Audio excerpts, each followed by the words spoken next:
Arnold Schwarzenegger clashes with Jasmine Crockett. Her next line leaves him frozen in shock. The conference hall in Los Angeles buzzed like a hive before a storm. Rows of cameras pointed toward the stage, their red lights blinking impatiently. In the center sat Arnold Schwarzenegger, movie legend, former governor, and a man used to commanding any room he entered. Across from him sat Congresswoman Jasmine Crockett, known for her sharp tongue and fearless truth-telling. Today's topic was leadership and integrity in public life, but from the way Arnold's jaw was set and Jasmine's eyes were narrowed, it looked more like a showdown in the making. The moderator had barely asked the first question before sparks flew. Arnold leaned forward, his Austrian accent cutting through the hum of the audience. "Congresswoman, with all due respect, words are cheap. I build my career on action. You talk about justice, but where are the results? People don't need speeches, they need leaders who do something." The crowd shifted uneasily. Cameras zoomed in. This was the Arnold they knew, direct, bold, unapologetic. Jasmine didn't flinch. "Governor," she said evenly, "I agree action matters. But actions without empathy can build roads to nowhere. The people I serve don't just need power, they need someone who sees them." Arnold smirked. "Seeing is one thing. Building is another. If I waited to feel everyone's pain before acting, I'd still be standing on Venice Beach, dreaming about lifting weights." Laughter rippled through the crowd, but Jasmine's gaze stayed steady. Then, in a voice that softened just enough to make people lean in, she said, "And if you never stop to feel their pain, Governor, you can build a whole city, and still leave the people living in it homeless." The room went still. Arnold's face froze, as if someone had pulled the plug on his practiced bravado. There was a pause, long enough for everyone to feel it, and then Jasmine began to tell a story. She spoke of a man named Daniel, a veteran who lost both legs in Afghanistan. He returned home to find his benefits delayed for years. He lived in his truck. Every night, he parked 2 blocks from her office because it was the safest place he could find. She met him one rainy evening while walking to her car. "I could have given him a speech about patience," she said, her voice trembling just slightly. "But I realized he didn't need a politician's words, he needed a human being's hands." She bought him a hot meal, called every contact she had in the VA, and within a week, Daniel had a small apartment and the medical care he'd been waiting for. "That's leadership, Governor," she finished softly. "Not because it changed the whole world, but because it changed his world." Arnold didn't speak right away. The camera caught his eyes lowering, his shoulders loosening. This was the man who had fought his way from a poor village in Austria to global fame. He understood what it meant to have just one person believe in you. Finally, he said, "Congresswoman, you're right. I've built stadiums, programs, and laws, but maybe I need to remember the faces behind them." The audience erupted in applause, not because someone had won the clash, but because they had both shifted. The tension on stage dissolved into something far more powerful, respect. When the event ended, Arnold stepped off the stage, walked over to Jasmine, and shook her hand for a long time. "I want to meet Daniel," he said quietly. "And maybe, we can build something for more people like him." In that moment, the cameras stopped mattering. It wasn't about politics or fame anymore.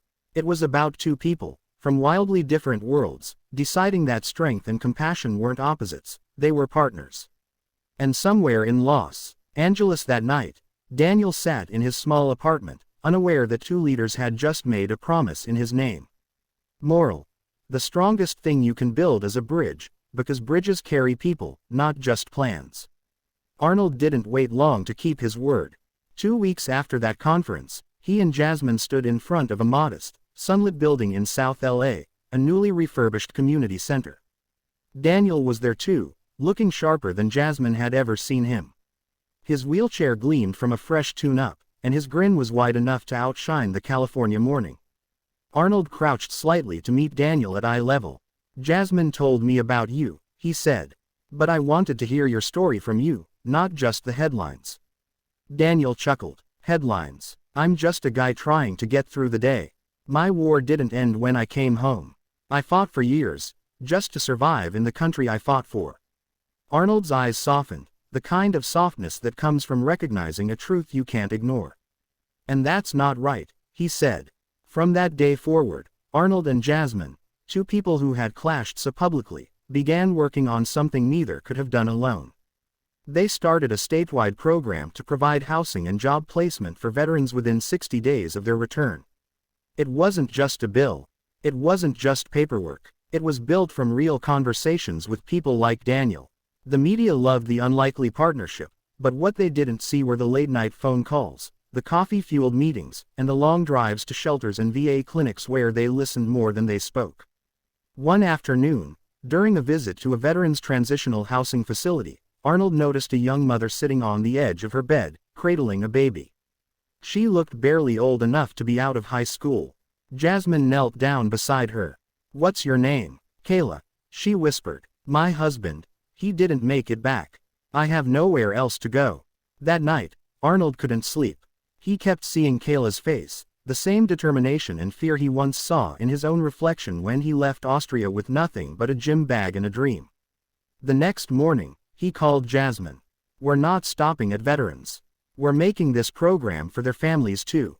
It wasn't easy. They faced political roadblocks, budget fights, and the inevitable critics who said it couldn't be done.